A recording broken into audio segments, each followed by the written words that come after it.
Assalamualaikum warahmatullahi wabarakatuh. Saya Ida Septriana, CGP Angkatan 9 dari TK Aisyah Ganjar Asri. Pada kesempatan kali ini saya akan melakukan kegiatan supervisi kepada rekan sejawat saya, dan hal ini dilakukan sebagai salah satu tugas di kegiatan guru penggerak, yaitu di modul 2.3. Dan juga pada kesempatan kali ini saya akan melakukan supervisi kepada rekan sejawat saya tentang kegiatan pembelajaran yang sudah dilakukan kepada anak-anak di TK Aisyah Ganjar Asri, terutama di kelas B2. Assalamualaikum Bunda Tisna. Gimana kabarnya nih siang hari ini? Alhamdulillah sehat, masih tetap semangat, bahagia. Alhamdulillah, guru harus bahagia, murid juga harus bahagia ya. Oke, setuju. Bunda Tisna hari ini mau melakukan pembelajaran kepada anak-anak yang bagaimana nanti? Ya, yang jelas yang pertama yang menyenangkan, Ya. kemudian yang merasa anak itu aku mau duluan deh. Pengen anak-anak tuh lebih ingin tahunya lebih tinggi, yang jelas yang pembelajaran yang mereka belum pernah melakukan, Sesuatu yang baru gitu ya. sesuatu yang Oke, baik, terima kasih. Luar biasa Bunda Tisna. Tetap semangat ya untuk mendampingi anak-anak, dan kita sebagai guru juga tentunya harus Harus lebih semangat. Iya, tentunya anak-anak semangat, kita juga harus lebih semangat lagi. Baik Bunda Tisna, kan kita nanti mau melakukan observasi ya tentang kegiatan pembelajaran yang Bunda Tisna lakukan ya. Jadi Bunda Tisna itu ingin saya itu membantu mengembangkan potensinya Bunda Tisna yang bagaimana? Gini, selama saya mengajar, tampaknya tuh saya tuh merasa kekurangannya tuh gini. Ketika kita kan, karena di kelas itu kan nggak yang anak yang kita hadapi itu nggak cuma 1-2 anak, lebih dari 5 anak, 10 anak, bahkan ada 15 anak kalau hari itu ketika pembelajaran akan itu pasti mereka dari rumah ya, tentunya ketika habis hari libur ya, misalnya hari Sabtu sama Ahad, otomatis hari Senin itu mereka tuh udah menggebu-gebu pengen cerita. Ketika di hari pertama itu sering banget, ketika di hari pertama itu mereka tuh pengennya yang bercerita, mengungkapkan perasaan, aku mau ceritain. Nah, kadang saya pribadi pengen sih mendengarkan semua cerita anak-anak ya. Cuma kadang kita kan terpakunya waktu, kemudian antara satu anak dan anak yang lainnya itu kadang kan pengennya ceritanya lebih lama. Tapi kan kita pengen juga nih ngedengerin yang lain, kemudian pengen menanggapi dengan serius. Kemudian di situ kok kayaknya aku merasa kurang nih menanggapi anak-anak, istilahnya menjadi pendengar yang baiknya kurang. Nah, kayaknya untuk observasi kali ini tentunya Mengamati yang gitu ya. yang mendengarkan aktif itu. Ya. Jadi kita jadi sesama semua anak itu semua kenal Ya. kita ngedengerin mereka ceritanya. Iya, baik. Jadi kita berusaha menjadi seorang pendengar yang baik gitu ya.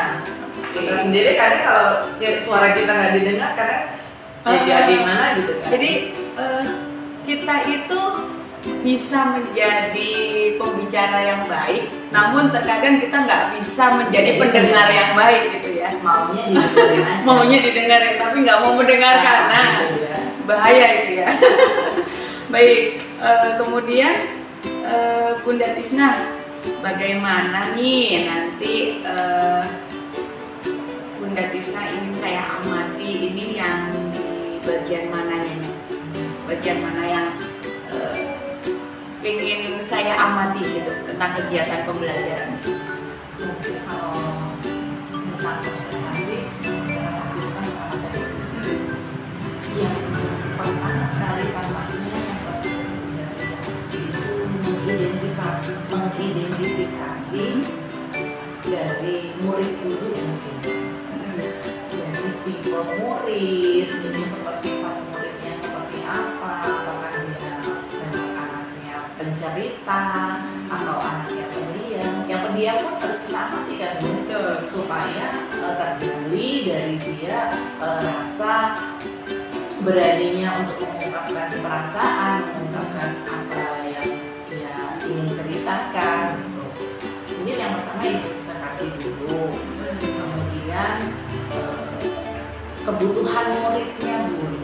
Iya. Ya, Setiap anak punya kebutuhan berbeda beda ya.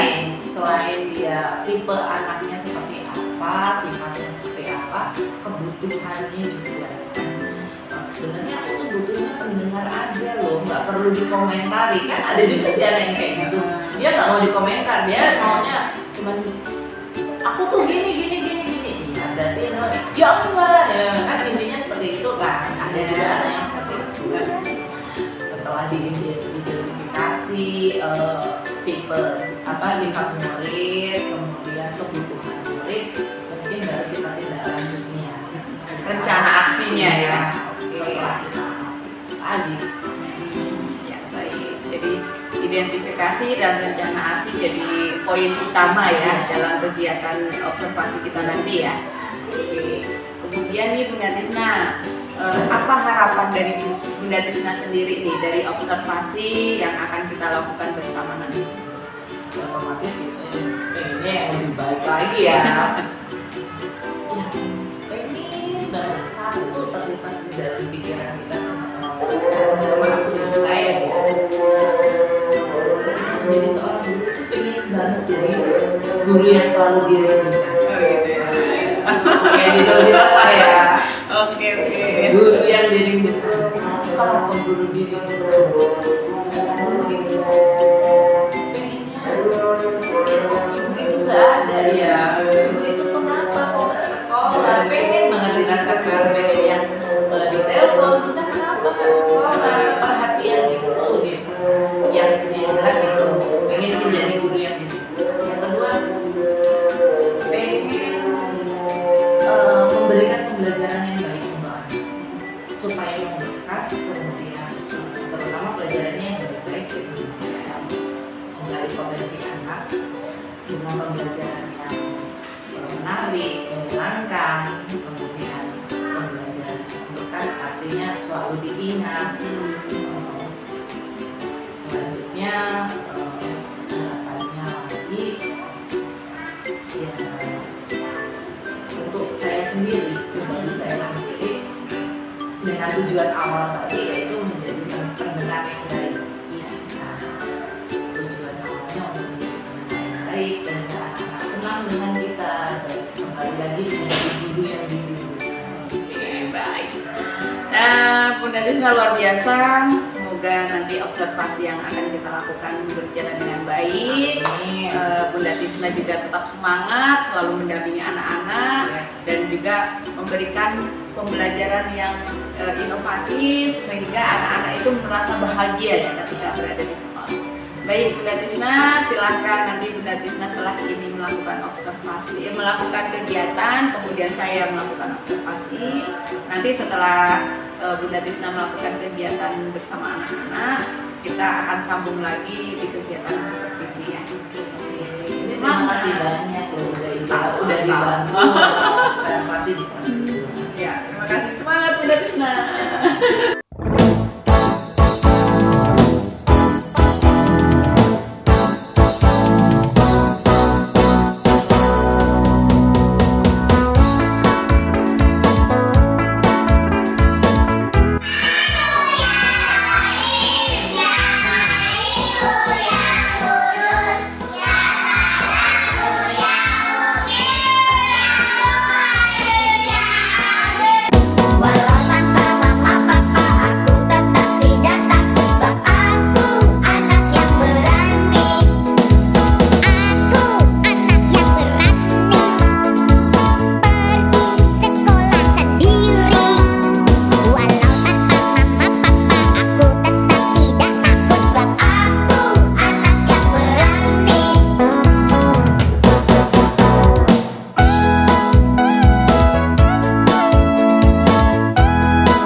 Jangan lelah-lelah mendampingi anak-anak ya.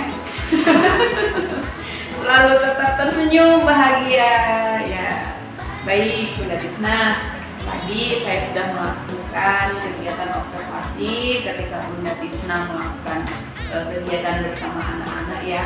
Luar biasa, seru. Saya lihat tadi dari awal pembukaan, kemudian kegiatan ini penutup, dan semuanya anak-anak sepenuhnya bergembira gitu ya. Nah Bunda Tisna, jadi dari kegiatan observasi yang kita lakukan tadi, gimana nih Bunda Tisna sendiri nih menilai performa Bunda Tisna ketika mendampingi anak-anak? Karena ini tadi kan kita baru awal ya Bun ya untuk mengamati ini, dan saya juga masih tampaknya belum maksimal untuk menjadi pendengar yang baik. Gitu. Yang saya rasakan masih tahap belajar. Ya, kita masih tahap belajar. Memang sangat sulit untuk menjadi mendengarkan pendengar aktif ya. Memang sangat sulit. Tapi ya kita wajib tetap berusaha, tetap belajar. Untuk sementara ini yang saya rasakan masih tahap belajar. Terutama harus diiringi kesabaran.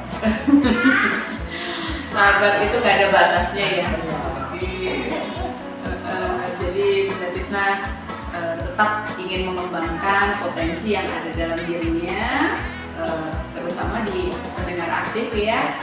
Karena ketika anak-anak itu ingin cerita, kita wajib ya mendengarkan gitu. Karena kita sendiri ketika kita mau bercerita, kemudian orang lain itu nggak mau mendengarkan, juga kita rasanya sedih ya. Dan itu pun yang dirasakan anak-anak tentunya seperti itu juga gitu. Masih ada yang mengganjal ya. Iya, berusaha menjadi pendengar yang aktif. Baik. Kemudian nih Bunda Tisna, boleh nggak nih kalau saya menyampaikan ya? Menyampaikan observasi atau pengamatan yang dilakukan tadi ya. Sebenarnya dari hidup ini pengamatannya bagaimana gitu ya? Ya boleh. Boleh ya. Untuk kebaikan kita juga kan, untuk kemajuan kita. Ya, baik. Jadi Bunda Tisna, tadi saya sudah mengamati kegiatan yang dilakukan Bunda Tisna sama anak-anak gitu. Kegiatan sudah sesuai dengan sesuai dengan pembelajaran yang standarnya yang ada di sekolah gitu ya. Sudah luar biasa. Namun Bunda Tisna, kalau boleh nih saya kasih sedikit masukan tentang pengamatan saya kegiatan yang dilakukan tadi. Bunda Tisna, ice breaking ya, ice breaking itu penting untuk anak-anak ya.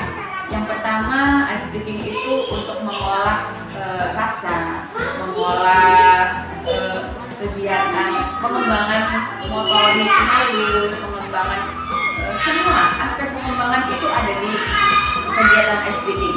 Namun tentunya ice breaking itu kan untuk penyemangat ya, penyemangat anak-anak. Ketika tadi kalau saya lihat anak-anak udah semangat.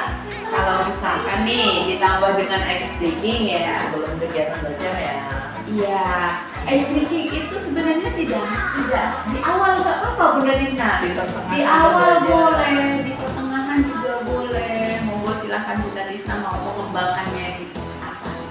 Kemudian supaya anak-anak itu bisa aktif juga nih Bunda Tisna ya, kita mindfulness gitu. Jadi sesuatu yang membuat konsentrasi anak itu menjadi kembali lagi.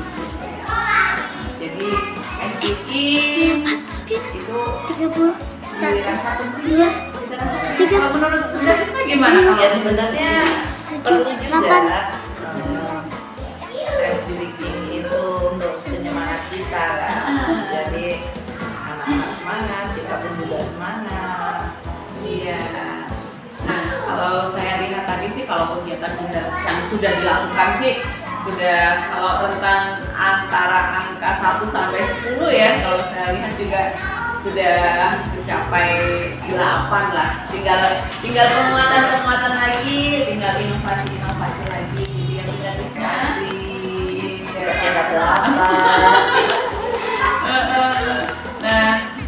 gimana nih kalau menurut Bunda Tisna setelah saya mengungkapkan hasil dari observasi saya, gimana? Ya alhamdulillah kalau dikasih nilai 8 ini. Ya mungkin ada benar juga Bunda Jamus. Mungkin nanti bisa ditambah lagi ya sedikit untuk observasi karena setiap hari anak kondisi hatinya nggak sama. Ada beberapa anak, 1 dari 5 anak itu dari rumah hatinya lagi bahagia nih. Dia mau mendengarin kita. Iya. Tapi yang 6 dan yang lain ke 10 itu belum tentu hatinya lagi bahagia. Jadi mereka memang harus dikasih semangat dulu. Jadi untuk ice breakingnya juga perlu mungkin. Jadi mungkin mereka nggak nurut sama kita atau nggak sesuai dengan hati mereka. Jadi males lah, maksudnya mungkin dengan ice breaking mungkin kok seru terus mungkin akhirnya ke bawah ya. Jadi ini bilang ya, Iya. permasalahan yang di rumah yang dihadapi gitu ya. Yang hatinya yang tadinya nggak enak jadi udah kebawa suasana, mungkin dengan adanya FPI nggak bisa. Oke, baik Bunda Tisna. Sekarang nih setelah Bunda Tisna dan saya melakukan kegiatan observasi ini, rencana tindak lanjutnya Bunda Tisna ke depannya itu gimana? Yang jelas semua pembelajaran kemudian masukan dari Bunda yang sudah diamati Jangan dulu ya. Jatuh. akan diperbaiki lagi, akan lebih ditingkatkan lagi. Kemudian juga Jadi ketemuan dari videonya. anak-anak yang tadinya belum sempat kita beri perhatian lebih dengan saya menjadi pendengar kompetensi yang akan saya berikan dan mendengar aktif, 2, 3. mungkin akan lebih tersentuh lagi dengan perhatian kita untuk menjadi pendengar. Baik, terima kasih Bunda Tisna. Belajar dan terus belajar ya. Tetap semangat. Kok ada kamu sih, Pak? Guru yang Kan ada baik, tanganmu, tetap Pak. semangat. Ada tanganmu sih tadi. Ada Mungkin tanganmu itu di saja video Bunda Tisna tadi. yang dapat kita lakukan di kegiatan ini. Mudah-mudahan kita masih bisa bertemu lagi ya. Ya, terima kasih banyak Bunda Tisna. Semangat ya. Baik, saya pamit ya. Ya, terima kasih banyak Bunda